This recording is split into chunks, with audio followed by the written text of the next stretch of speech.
Hello, কেমন আছো তোমরা সবাই? সেদিন ঘুরতে বেরিয়ে সোনাঝুরির রাস্তায় হঠাৎই চোখে পড়লো এই কাগজ ফুলের গাছটি। মেবি গভর্নমেন্ট থেকে লাগানো, তবে ফুলের রঙটা এত সুন্দর, তাই দেখে আমি একটা ডাল কালেক্ট করে বাড়িতে নিয়ে আসি। এবং আজকে এই ডালটি থেকেই আমি আইসিইউ পদ্ধতিতে নতুন চারা তৈরি করব।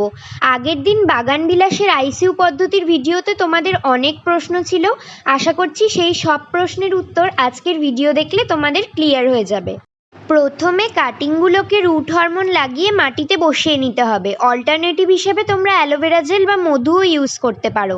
এরপর ওপরের কাটা অংশগুলোতে লাগিয়ে দেবে ফাঙ্গিসাইড। যদি তোমাদের কাছে না থাকে তাহলে হলুদ ইউজ করবে। কাটিংগুলো বসানো কমপ্লিট করে দিয়ে দিতে হবে জল।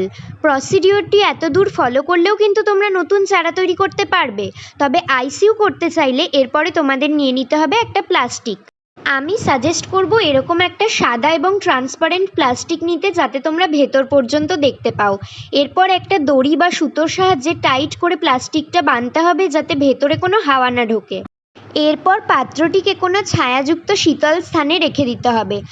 কাটিংগুলো বসানোর পর শুধুমাত্র একবারই জল দিয়ে মাটিটা ভিজিয়ে দেবে। এরপর কিন্তু আর কোনো জল দেওয়ার ব্যাপার নেই।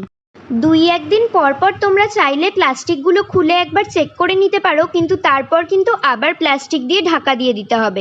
এই প্রসিডিওর ফলো করে চারা তৈরি করতে 20 দিন থেকে 1 মাস মতো সময় লাগতে পারে। পাতাগুলো বড় হলে এয়ার পাস করার জন্য প্লাস্টিকে ছোট ছোট ফুটো করে দেবে। আর রুটসের খুব ভালোভাবে ডেভেলপমেন্ট হলে তারপর পুরোপুরি প্লাস্টিকটা খুলবে। হঠাৎ করে প্লাস্টিকটা খুলে দিলে বাইরের ওয়েদারের সাথে ব্যালেন্স করতে না পেরে গাছগুলো মারা যাবে। সব শেষে দেখে নাও আমাদের বাগানের এই সুন্দর পর্তুলিকা ফুলগুলো। আজ আসছি, টাটা।